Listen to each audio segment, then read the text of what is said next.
there is no particular dance form that is different from adults to children. Dance is for everyone.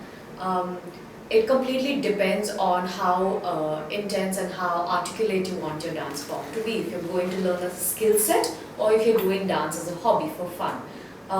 When it comes to the age group, I think a child can start anywhere between 2.5 years and then it goes on. So there is no really difference between dancing for adults or dancing for children. It's completely up to the spontaneity of the child that shows you, and you kind of need to follow that lead of where your child is showing interest.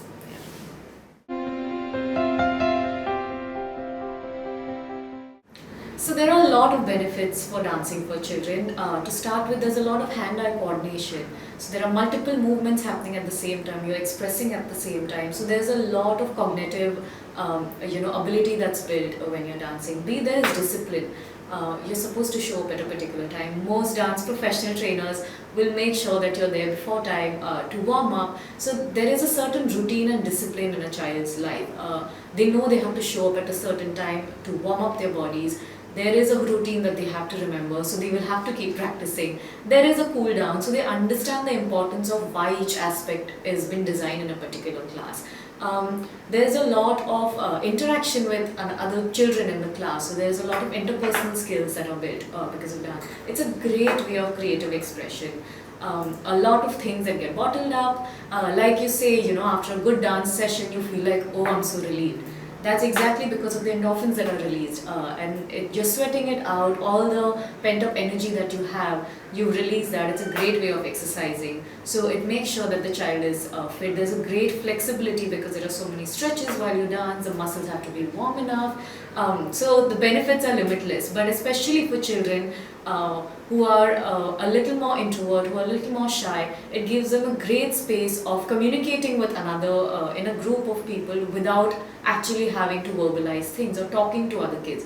Just sharing the space with few other children and sharing the dance and the movement gives so much joy, and it brings so much more confidence to a child to be able to do that. And the presentation in the end, if you do have a show performance, I think just the boost of confidence of being up on stage in front of an audience and performing the piece that you worked so hard for. So yeah.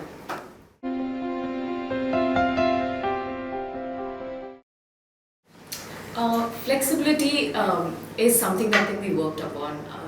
There is no such thing as my child is not flexible, so he or she cannot dance. It's actually muscles have elasticity, right? So they can be worked upon. The more you stretch, the more you work out, the more muscles are built, the more power is built, the more elasticity is built. So flexibility is something that can be definitely be worked upon, especially for children in their growing and developmental years. Their muscles and their bones are still developing. So this is the best time to get them to work on them. After a certain age, it becomes a lot more difficult for an adult to work on their flexibility because now you're a fully grown adult. But for children, I think in their developmental years, it's the best time to put them in an exercise or a dance class which works on their flexibility for sure.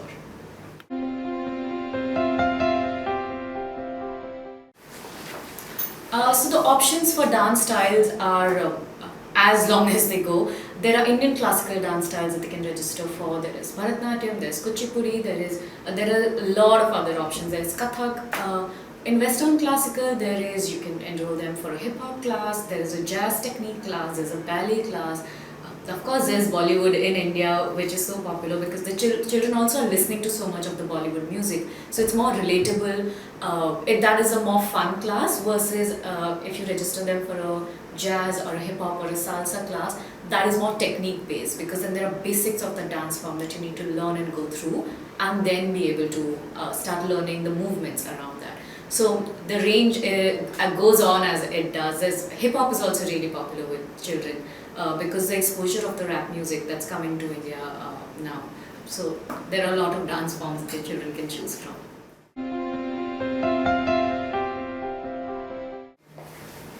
So your children develop a lot of skill sets in a dance class. Like I mentioned before, this is a space that is created which is not for an individual per se. Most of the dance classes, unless you opt for personal training, are a community-based, a group-based session, right? So the children learn a lot of interpersonal skills, how to interact with one another, how to respect someone else's space. There's a lot of spatial awareness because you're supposed to be standing in a particular formation, standing between two people, if you're on the line behind so that you're seen, so you can see the instructor when they're teaching you something. So there's a great spatial awareness of where I need to occupy space, what is someone else's space, how I'm not supposed to bump into someone else. These are also skill sets that are life skills, not just which are limited to a dance studio. Going forward from there, how they take it down back home is they understand the different space that you share with the sibling, with your parents, at the dinner table. This is my seat and this is my space, and how I can't be interrupting someone else's space, right? There is a lot of respect for the trainer who's teaching you. When someone else is talking, you do not talk. A trainer will always usually ask you, if you have a question, please ask me, please raise your hand, which I know they learn in school as well. But this is more because the trainer is constantly teaching you new things. There's a lot of focus that you learn. There's a lot of concentration that the child will learn. There's a lot of muscle memory. Because a lot of the movements are repetitions. You repeat it again and again and again across the floor, so it gets inbuilt in your muscle memory. In the middle of the night also, if you ask a child to do a preparation for a certain dance move, or if you play a certain music, you will see them moving to this particular step. That is your muscle memory, because it's been so inbuilt in you, you've repeated those movements so many times. There's the great skill, one really good skill that they actually learn is listening. Right? Because there's pin drop silence, there's someone teaching you, there's someone trying to explain and share their information with you, and everyone's listening. So if you don't listen, you miss out. You won't know what the next step is. You don't know what the next formation is. So listening is an amazing skill set it's so underrated because we don't talk about it in a dance class. But actually, I feel teaching dance or learning dance teaches you a lot more life skills than anything else. Also just even performing. What do you need to be doing to perform on stage? You're going to be doing a routine in class, but what happens when that same routine is taken on stage, in front of different people, with the lights and stage? What wing you're supposed to enter from, what wing you're supposed to exit from. So there's a whole routine, there's a whole cycle, so there's a lot of discipline that the child knows. Just because I feel like going up on stage, I cannot. I need to wait my turn. I need to wait my turn to go up. I need to wait my turn to exit the stage. All those things are taught to you in the class, and that is so imbibed and so inbuilt in you that you will see them actually trying to use that in their personal lives as well. In school, in public places, wait your turns for the swing. You will start seeing those small changes that your child is adopting without even realizing or talking about that, oh, this is what we learned.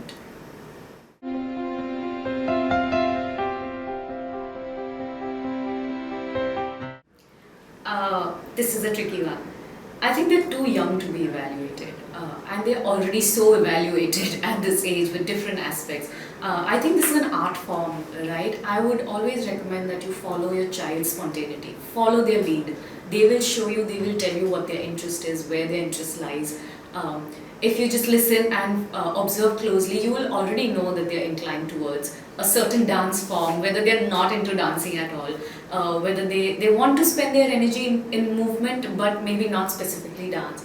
Or you will specifically see them following steps when they see it on television, or when they hear music, you will see them tapping their fingers. So just follow their leads and spontaneity, and they will show you, they will tell you exactly the dance form that they want to learn. So please do not evaluate your children right now.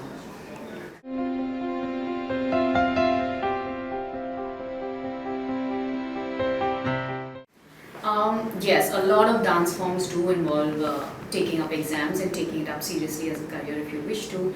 In Indian classical dance forms, there is Bharatanatyam, there is Kathak, there is Kuchipudi. They all have different levels of examinations that you need to go through. When it comes to Western classical, ballet, jazz, hip-hop to a certain level, but mainly the Western classical, the ballet and the jazz, they have a lot of, from beginner exams till elementary to intermediate. There are different levels of examinations that you do need to go through, and sometimes they do ask you to repeat a certain set of sessions if they think that you're not qualified enough to go to the next thing. This is only mainly focused on how intense the next level is going to get, and if you haven't wrapped your head around, or the child hasn't completely grasped the concept of the the techniques taught in the previous level, then it's only fair for the trainer to ask you to repeat a few sessions. And then usually the trainers encourage you to not take the entire year or the entire course or the entire semester again, but they do help you, make up for the techniques that you probably have missed. What weightage does it hold? Yes, there are certifications that you receive at the end of each of these exams. So if it's a performance base, it's more of a participation certificate. But if you're actually given these exams, they hold a lot of weightage for you to apply for colleges going ahead. In a lot of cultural quotas. Even when you go abroad, actually, dance, again, like I said before, is considered a very good life skill. So if you have talent and if you have taken up dance seriously, in a lot of colleges abroad going forward as well, they hold a lot of weightage if you have certifications and completions of these levels of examinations. Having said that, this is only if dance or a particular technique is something that your child is really interested in doing, and that interests them to a level where they want to take it up for an examination. There are already so much that is going on in their lives with studies and education. Don't pressurize your child to add another examination just because the certificate holds value. It's an add-on skill set that will help your child go ahead. But they will learn enough even without the examinations or the certificate. If you enroll them to a good institute, they will learn enough.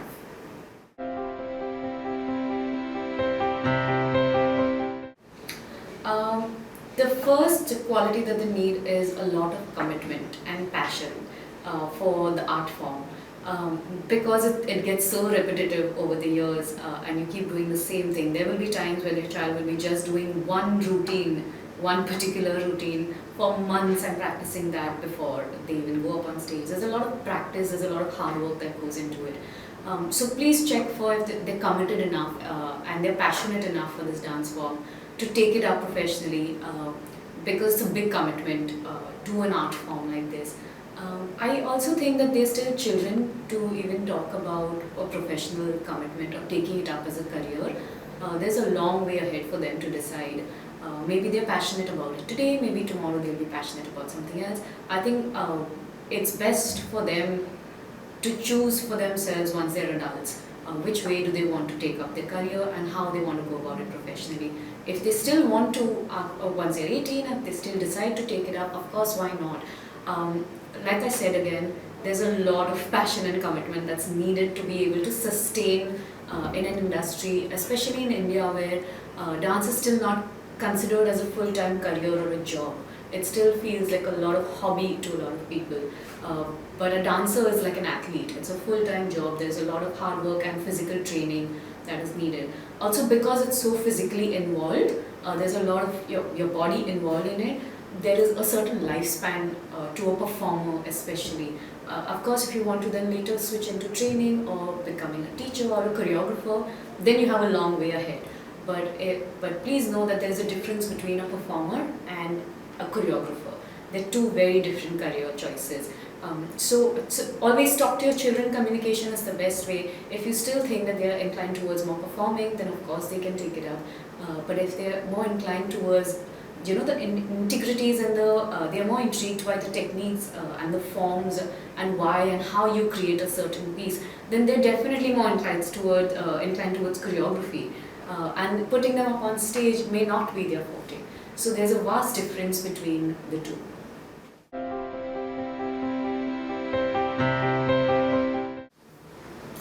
There's so much exposure today. There are so many shows happening. There's so many videos on YouTube and social media, and this is a very, very personal choice, and this is a very, very personal opinion that I feel that this is not the right age for the children to be exposed to so many digital options or television options, especially in a competitive manner.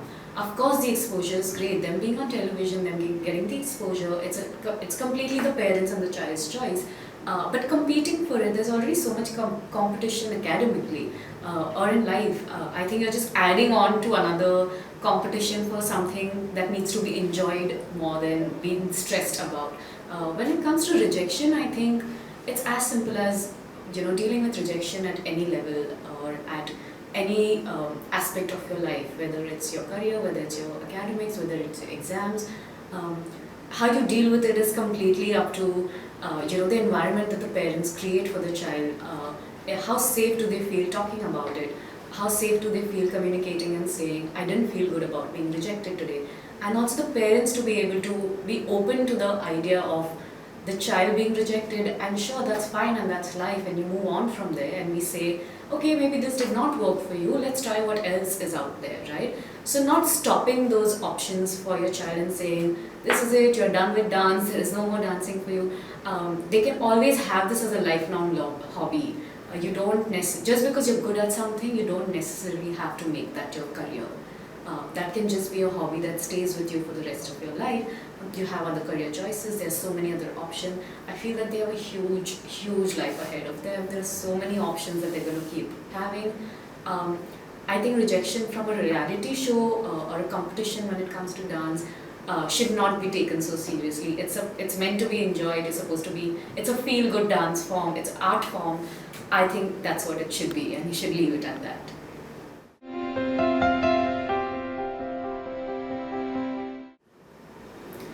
So movement therapy, dance movement therapy specifically, is just therapeutic use of movement to promote emotional, social, cognitive and physical integration of your mind and body connect, right? So essentially what movement therapy does is uses dance or movement as a medium for you to help express. It's a different form of therapy, it's a different form of counseling.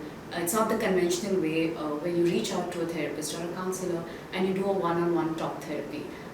This is using expressive arts instead of using talk therapy. Especially for children, what we do is creative movement therapy, which means we help their creative imagination to help them express. A lot of things that they're not able to articulate, we throw in colors, we use music, we use props, we use instruments, we use movement to help them express and help them integrate their mind-body connect and see what is going on in their mind, can it be passed on through your body, and can we help release that tension. So that's what dance movement therapy essentially is. When it comes to the age, a child starts moving before it's born in the mother's womb. You start kicking, so movement is so integrated in a child already before you even enter this world.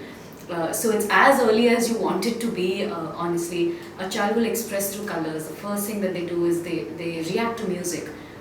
Even when they crawl, there's a certain rhythm that they create, if you've noticed. So rhythm and movement is in them. It's inbuilt in every human. It's completely up to a parent of when they want to start integrating a process or a therapeutic intervention like this for their child.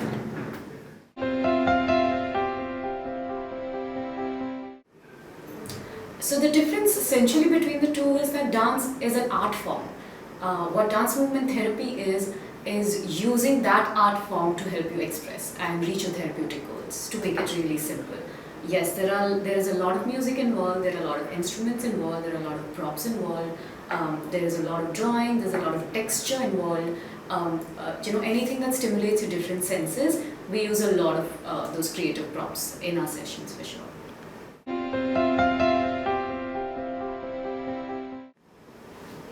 I think I covered this bit in the beginning as well, but to add on to that, how dance movement therapy skill sets are so different from dance is basically because you're not really learning dance steps here, right?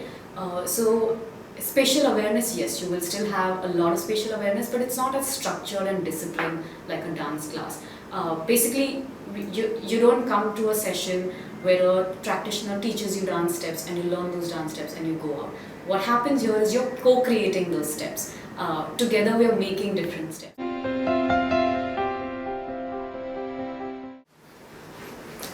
So for example, if the practitioner prompts saying, let's all move like water. And whatever my movement of that is, of what water can move like, can be very different from yours. It can be very different from all the other participants. And that's okay, because there's no right and wrong movement in this. We allow for a very non-judgmental space where you're allowed to express the way you want, as minimal as you want, as loud as you want.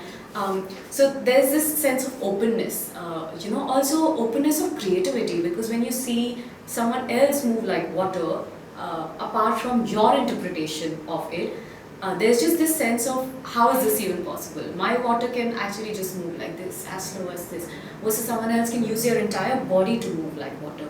And it's all allowed. Because we're not here trying to make a performance, we're not trying to prove how pretty or how gorgeous my movement is. It can be as raw and as non-filtered as it is just for you to express what a flow movement your body creates and what energy that creates for you. What thoughts do they bring? What is this flow movement encouraging for you?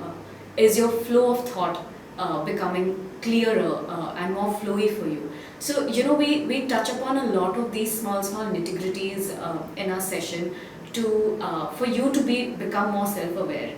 Saying when I'm doing certain movements, what do I feel like? Do I feel like there's a lot of anger building up? Do I feel like, oh, I've calmed down from my previous state of mind? So we do constant checks of, let's all quickly check what that felt like. Felt like in your body, felt like in your mind, felt like in your thoughts. So this is just one simple example, and there are so many other fun, creative, processes that the practitioner creates for children. When it comes to skill set, to start with, it creates so much empathy. And I think that is such an important life skill for children to learn from your growing years. To be able to relate to someone else, to be able to relate to someone else's joy, to be able to relate to someone else's pain or sadness, or why someone is angry. Just that empathy creation by visualizing. There are mirror neurons that are triggered. When you see someone cry, you feel like crying. When you see an emotional movie, you feel like crying. Those are your mirror neurons triggering, basically. So it's the same thing. In an environment like that, your child is seeing so many different emotions, so many different expressions. So it brings so much empathy to the child to be able to relate to someone else, to look them in the eye and say, I get what you're feeling, and it's okay. That's an important, very important life skill. Secondly, I think your child learns to just accept everything. There is no right and wrong. It's different perspectives. The understanding of this concept is so important. You may think that your child or you stand for something so strongly and this is right, but your right or your truth doesn't necessarily mean it's the same truth for someone else. Their truth can be very different from yours. Their expression can be very different from yours. And just the concept of accepting that without any judgments is a great life skill that they learn. I think emotional flexibility. I think in the beginning, when we spoke about dance, we spoke about physical flexibility, right? I think the difference here, what movement therapy does is gives you emotional flexibility, which means it gives you the elasticity of how much joy you can experience, how much anger there is inside you, how much sadness were you feeling, how little can you feel, how much can you feel. So just flexibility emotionally and switching from one emotion to other is what you experience in these sessions. And also the child understands why I felt a certain way. What that made me feel, what this particular art piece is making me feel, what are these colors making me feel, is red making me happy or is blue making me low, and why you feel that. So making sense of things, to put it in really simple words. So there are a lot of life skills that your child learns in a movement therapy session.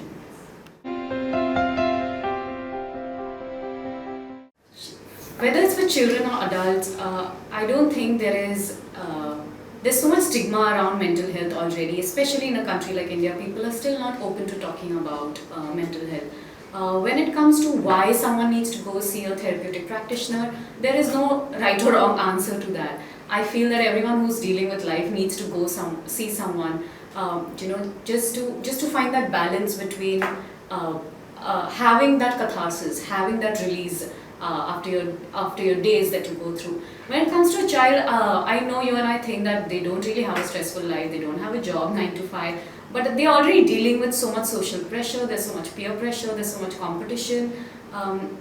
So there is no specific diagnosis that you particularly need to say, okay, this is the time I go enroll my child and go see a dance movement therapy practitioner or any therapeutic practitioner for that matter. I just feel that this is a great space that is created by therapy practitioners, just for open dialogues, just for openness of allowing what is there, allowing everyone to express it the way they want and accepting that the way it is. There is no judgment. It's a very non-judgment space created by the practitioners. So I think that the child will just come out learning so many life skills and learning so much about themselves. It's so much about self-awareness. The child is so much more aware, taking their own decisions before they take decisions, in fact. Also understanding life patterns for themselves. What are the trigger points? What triggers me? What makes me happy? What company makes me happy? What kind of people I want to be around? They will be able to see that so much more clearly. It's like almost as if doing a therapy session is like rubbing the dust off a mirror. You will always be able to see yourself so much more clearly than the hazy picture that there is. They're already dealing with so much, and there is so much confusion in a child, especially in growing years, in teen years. They're dealing with growing up. They're dealing with people around them. There's so much competition. Even I think puberty. There's so much confusion around that, and there's such lack of knowledge around that. There is no sex education, which is so clear in the Indian education system yet. So this will just help them identify who they are, what they stand for, and why they want certain things. So it's a lot about self-awareness, and I highly recommend any form of expressive arts therapy that your child should go through. More than learning a skill set, which is adding on to learning more, this is more about just expressing. This is a safe space created just for expression, and there's complete confidentiality there. So it's not discussed outside, it's not discussed among each other.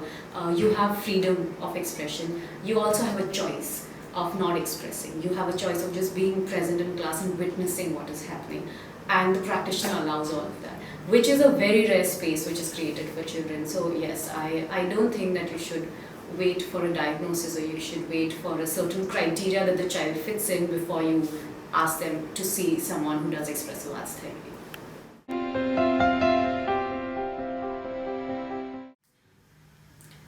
I think a big change that you will see in the child is very obvious behavioral changes. The patterns that they used to follow, you'll start seeing them breaking and changing those patterns.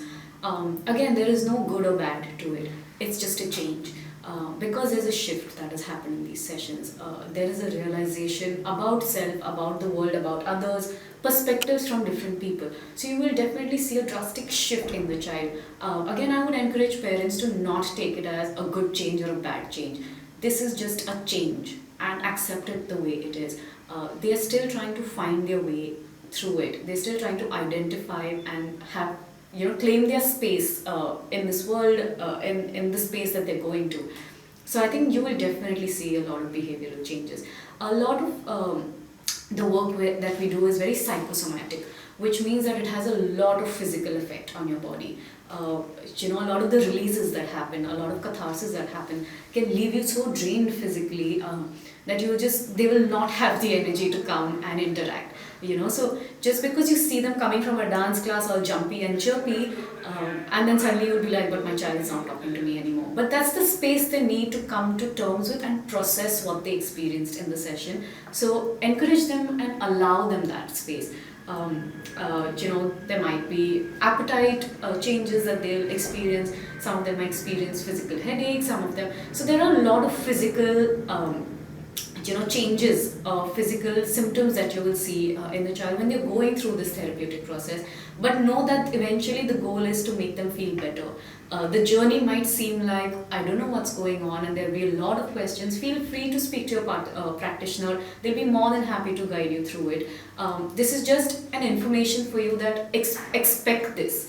Don't get startled by it, for sure. Now, you will definitely see a lot of interaction. New ways that they learn to communicate with you, even if they're still not okay telling you upfront, coming and saying, this is what I feel, this is what I felt good about, I like this. Even if they don't verbalize it, you will definitely see them finding creative ways to communicate to you or to people around them, and let them have their creativity.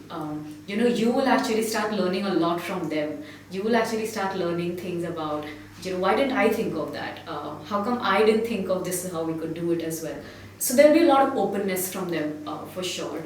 Let me give you a couple of examples of how This particular child that I was working with in a group, the parents kept saying, but my child is a non-dancer, he doesn't know how to dance, I'm not sure he'll be able to cope.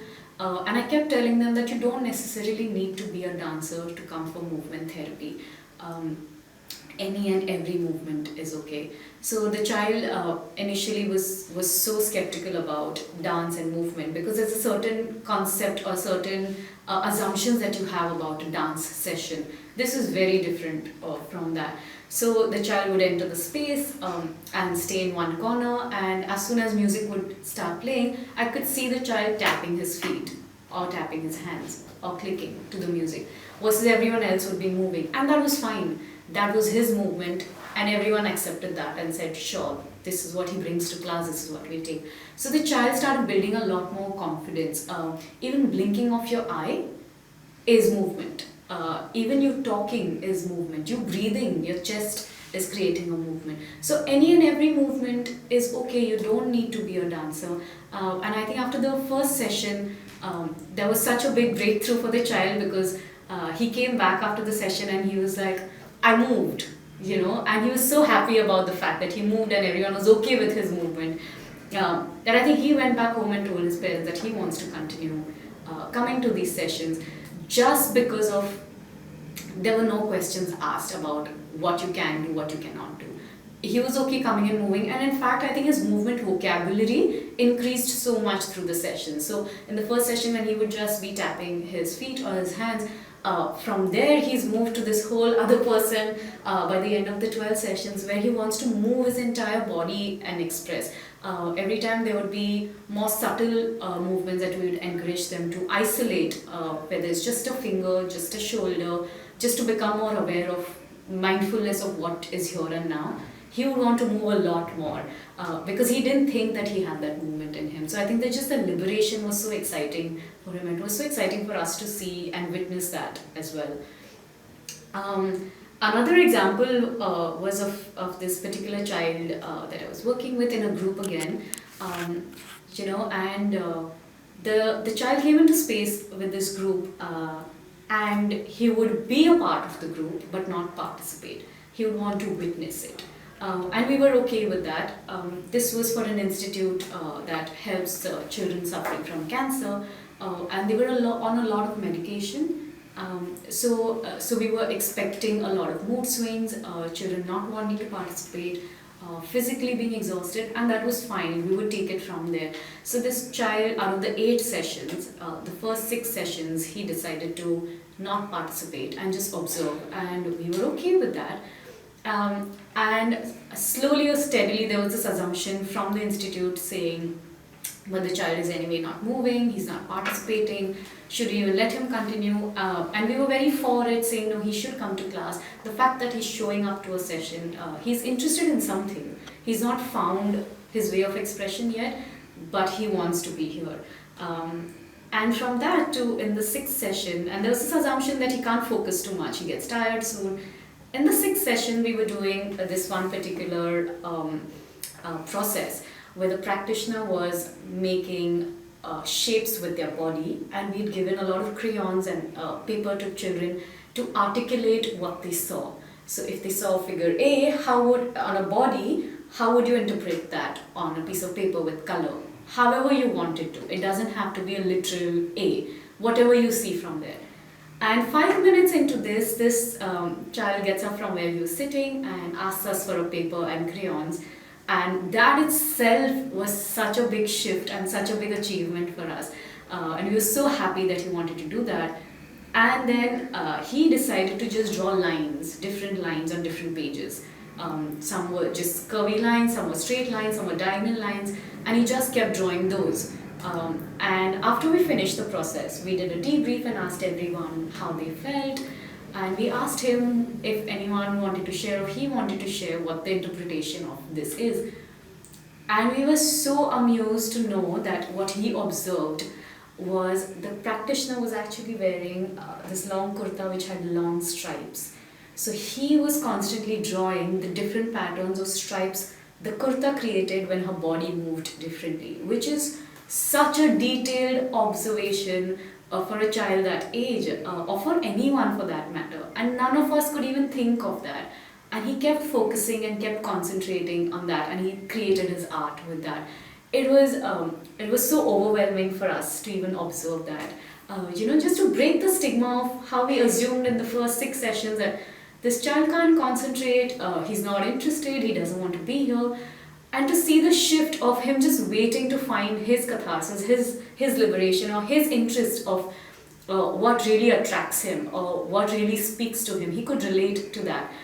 So I think just the waiting period and the patience of him being there for the 5 sessions and 6 session, him doing this was very, very amusing to watch. To a level where we had the last session the next day, and he was like, Didi, when are you coming back? Aap wapas kab aoge? So him wanting more of that was a big, big, big step for us. So apart from all the goals that we'd set for the children, I think this just ticked the box at every level. So we were very happy with the progress that he made.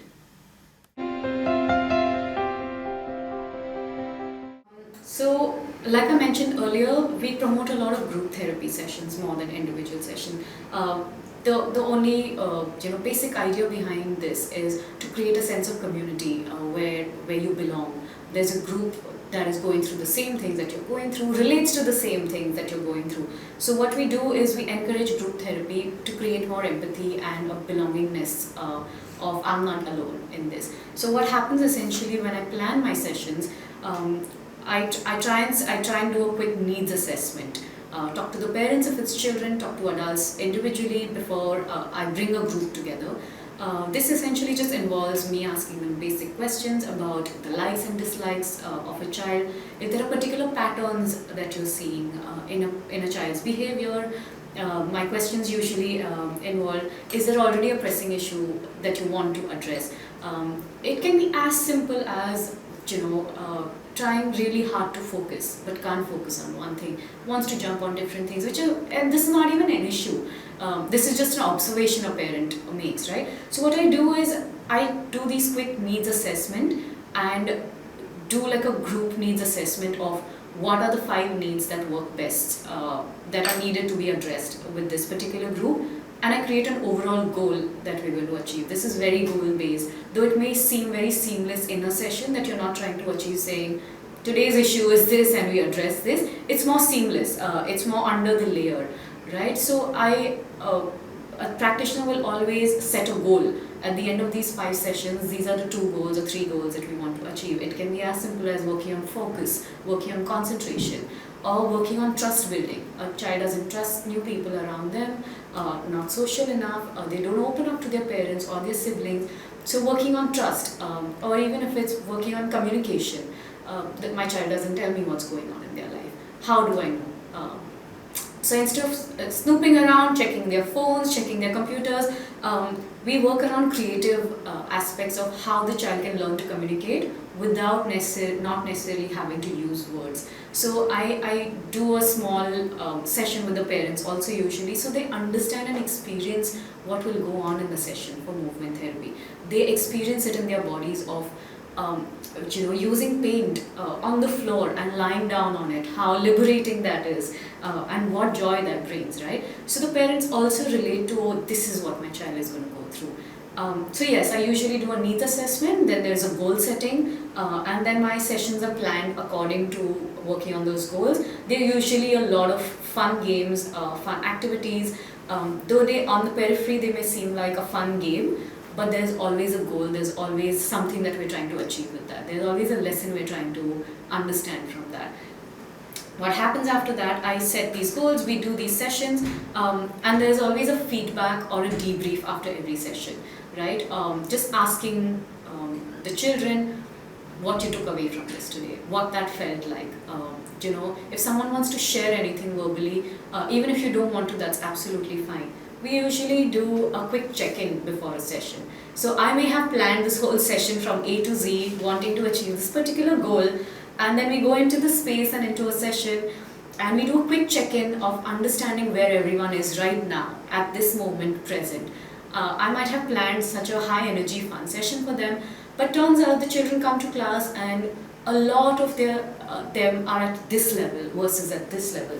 So I I have to improvise as a practitioner and adapt to their needs. At the end of the day, it's not what I want to achieve, it's what they want from today's session, right? So I think intuition is a very, very, very big skill that a practitioner needs to have. So what I do is I pick from what their mood is like, I pick from where they are currently mentally, what they're expecting from today's session. And again, this doesn't need to literally be articulated saying, this is what I expect. This is just about, I had a long day, or school was boring, or I didn't have a great time with my grandparents, or I had such a fun school day, or my father and I went out for ice cream. It can be simple things that children talk about when they come into the space, and that's a check-in for me because I pick from that and modify my session to cater to where they are right now and what they need. So that's usually how I go about it. After about 8 to 12 sessions, I meet the parents again to do a debrief of my observations without it being intrusive, without, of course, with the consent of the kids and informing them that I'll be talking to their parents about this, but also still very confidential. If there are details that they've shared with me which are not so worrisome, but it's just something that they wanted to share openly in the space, then they stay with me. If there is a red flag that I see, then it's my duty and my job to inform the parents, and I tell them about the patterns or the observations that I've seen. And then the parents and I sit together and we figure out what the next step is. Do they need more sessions? Do they need other forms of interventions? Or what is the next step for the child? So that's how usually the plan goes from point A to point B.